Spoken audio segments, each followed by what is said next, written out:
So what we'll do is probably just leave enough space for now step forward, and then you can slide over and out back in and say thanks. Okay.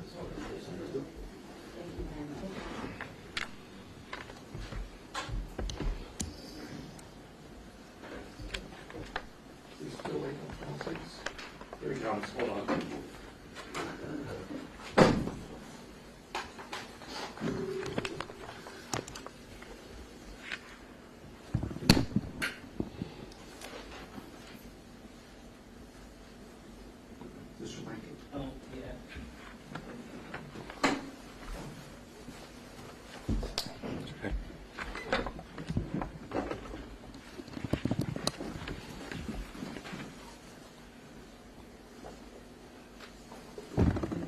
Everybody all set?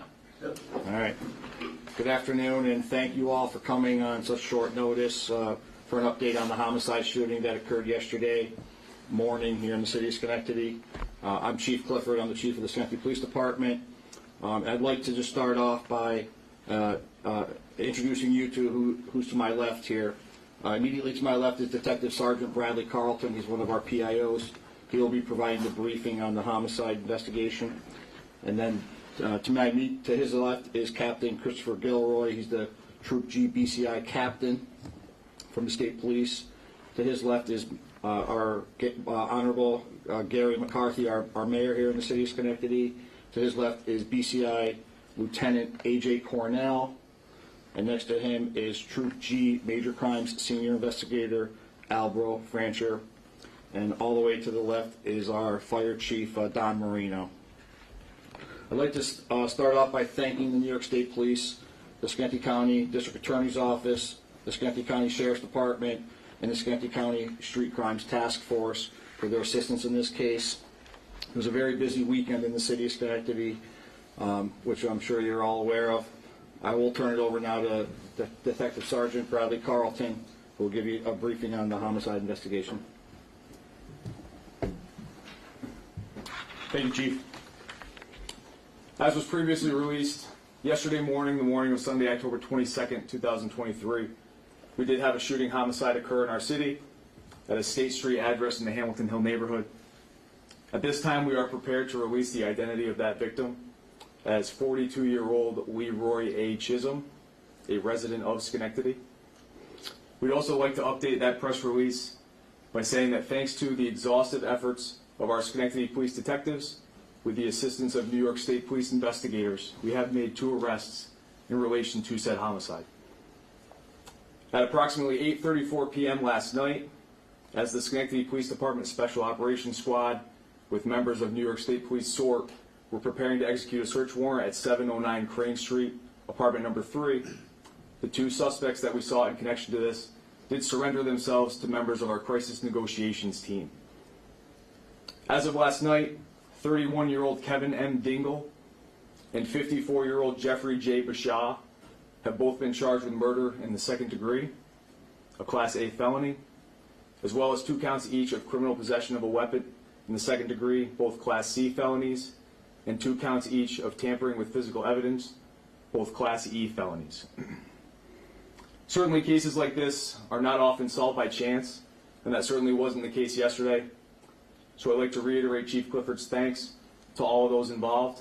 We will certainly continue to investigate this and build our case, but at this time we are confident in the arrests that we've made, and with that I will turn it back over to Chief Clifford.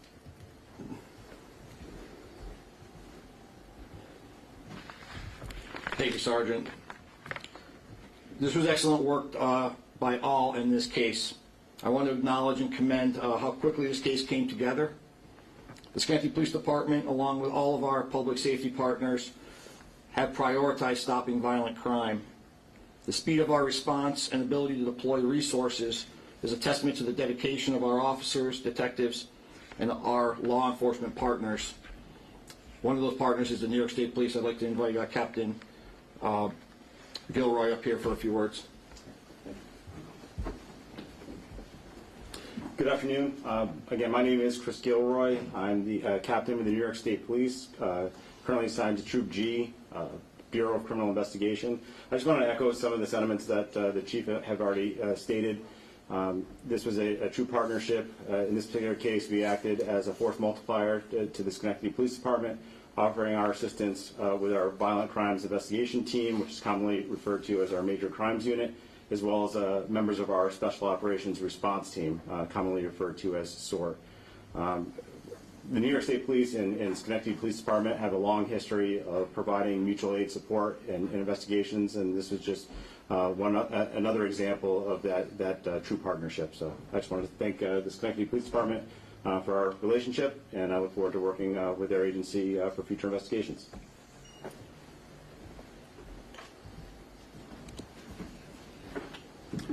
Thank you, Captain, and we will open it up for questions at this time on the homicide. Bear in mind, this is an open investigation. We are limited on adding anything more than what we've already given to you, but if anybody has any questions, we'll see if the sergeant has any answers for you, and then I would like to turn it over to Mayor McCarthy regarding what happened the rest of the weekend in the city. What led you to these two suspects? Sarge?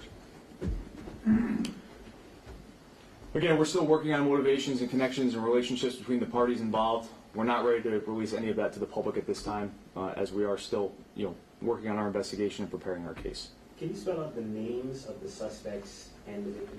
Yes.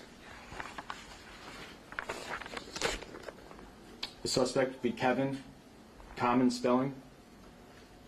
Last name is Dingle, D-I-N-G-L-E. Suspect number 2, Jeffrey, common spelling. Last name is Bashaw, B-A-S-H-A-W. And the victim, first name Leroy, L-E-R-O-Y. Last name Chisholm, C-H-I-S-O-M. Is there any information on the relationship between the two suspects, or are you still working on that too? Same answer for that one. Again, we're still making connections, working on motivations, so we can't release any of that information at this time. Was this shooting, was it a result of some sort of a disagreement between the three men, among the three men? Again, motivation, we're still working on those things. We'll prepare that for our case when it goes to trial. What do you think is the most important thing that was able, if it was very quick, about 12 hours later that you made this arrest, what was the very important thing that led you to these suspects? I won't say that I can pinpoint one thing, but certainly this was an all-day affair yesterday. Interviews, surveillance, canvassing evidence, processing crime scenes. There were a lot of things that we took into consideration, like we always do in these cases, and putting all of that together is what helped us make those arrests last night so quickly. Certainly the state police were a huge part of that. This isn't just a one-agency effort, so we had a lot of resources, a lot of help from everybody involved. We appreciate them all coming in, and putting all that together got us to the finish line last night. Is there any risk to the public, you think, at all? No further risk to the public. Where was the victim found? First floor, second floor of the apartment building? I don't believe that can be released at this time. We're going to save comment on that. Okay. And what brought you to the original call, to the original house? A 911 call. It was an anonymous 911 call. Was it? Were they known to each other, the victim and the suspects? Again, we can't release any of that information at this time. There's more information in our case. Certainly we have things that we're looking into and processing, but we just can't release that to the public yet. In generic terms, can you talk about the 911 call? Was it someone reporting a shot, single shot, or? I actually don't have that transcript in front of me. All I know is that our patrol officers responded in response to a 911 call that was placed to our county dispatchers. How long did it take them to get there?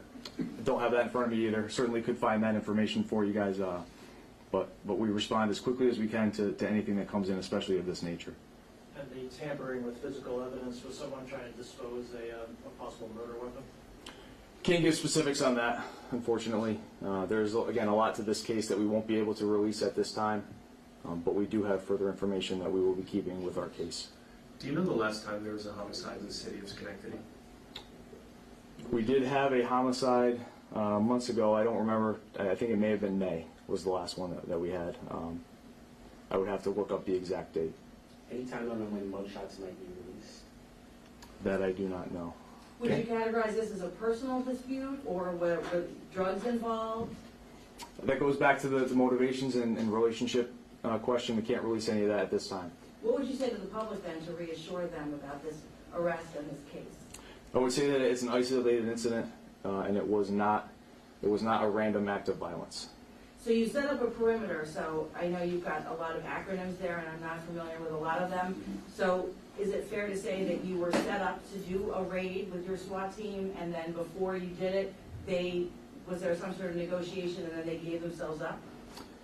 That's a fair assessment. Okay. Our Special Operations Squad is what most people would refer to as a SWAT team. I don't want to speak for the state police, but I believe their SORT team is the same, what they would refer to as their SWAT team. Certainly they have more resources and capabilities that we do, and sometimes we will use mutual assistance for cases like this. Yes, we were preparing to execute a search warrant on that location. Our negotiators were speaking with the individuals that we sought, and they were able to get them to come out before the search warrant had to be executed with them inside. Was anybody else inside that Crane Street apartment besides those two men? I actually don't know that at this time. Were they armed at the time? I can't release that information. Was the search warrant in relation to this incident? Yes.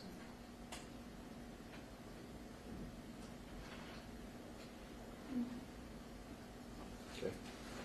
So, I think it's important to recognize that here in the Schenectady, we are becoming a very wired community. We're a smart city. There's lots of cameras, optical sensors, acoustical sensors. There's a lot of technology being deployed. That definitely played a role in our ability to solve this crime pretty quickly and rapidly. So with that, I'd like to turn it over to Mayor McCarthy, who would like to say a few words.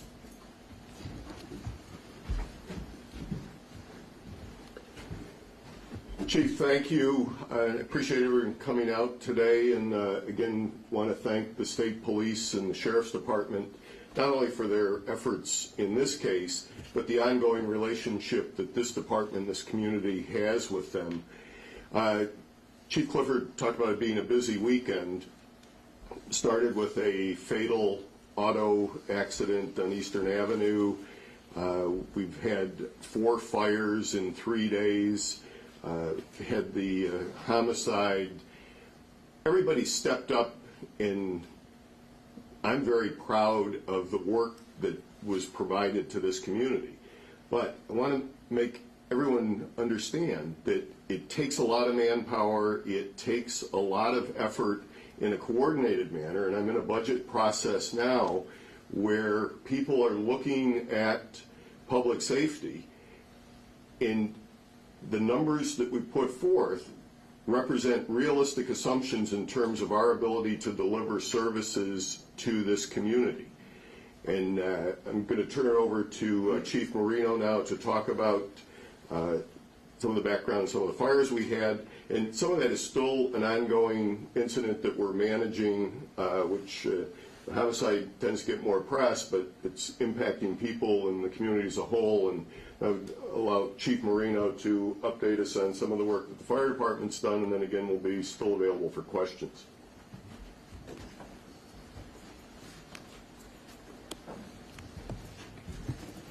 Thank you, Mayor. As the mayor alluded to, extremely busy in the city.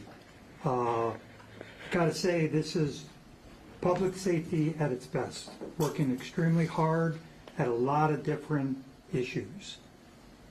What we talked about was the homicide, the fatal fire. The homicide, the fatal car accident. 4 fires in the city within 3 days. That's on top of the 141 calls that the fire department did in that time frame, from Friday morning to this morning. And then add into a hazmat call in direct relationships to the fire at the Hillside Crossings on Albany Street. Extremely busy. I'd like to talk a little bit about how we can prevent some stuff, at least on the fire side. It's extremely important that everybody takes this moment to realize smoke detectors are extremely important. Schenectady Fire Department, along with the Red Cross on Saturday, and about 35 volunteers, spent a good part of the day in the Mount Pleasant neighborhood putting in smoke detectors, free of charge. We went door to door, we put in smoke detectors, and then the Red Cross did an excellent job on speaking about fire safety.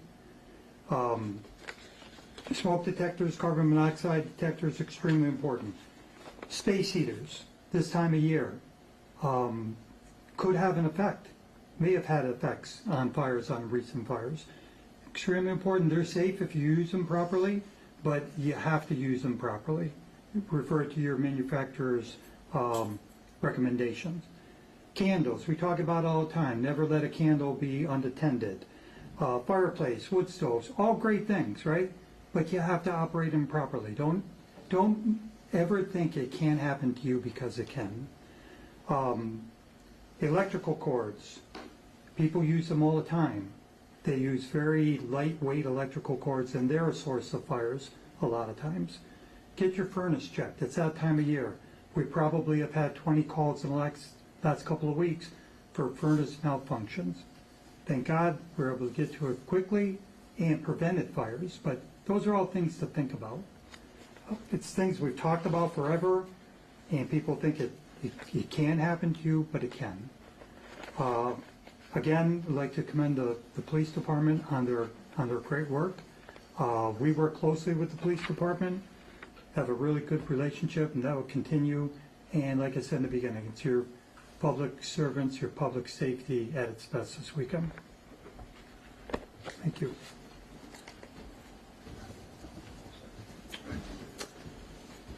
Again, thank you all for coming. We appreciate you coming for our update to the press release on the homicide.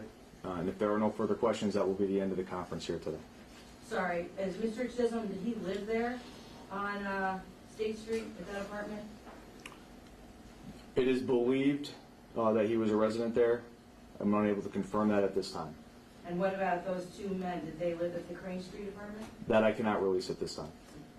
Any particular reason why the hazmat team was called in for the fire at the apartment complex? Answer. Chief. Yeah.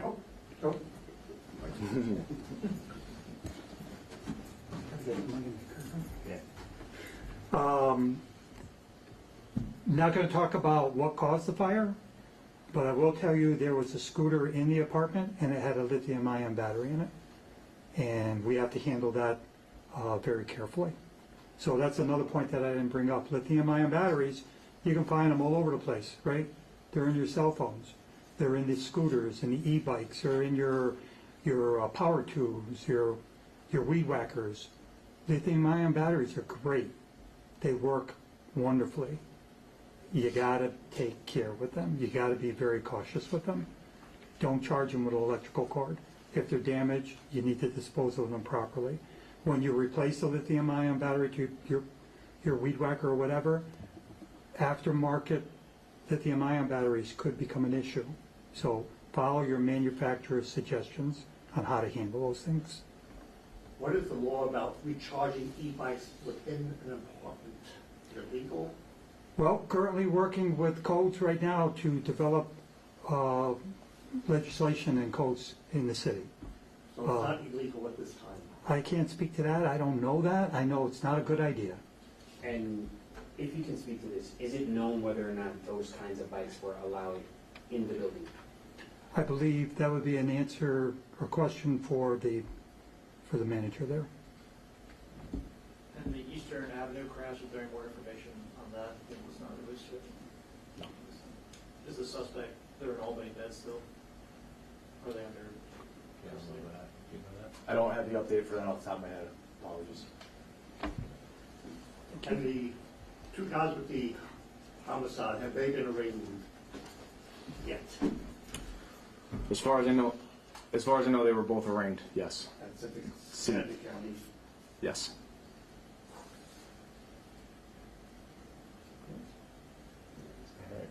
Right. Again, thank you. We appreciate you coming.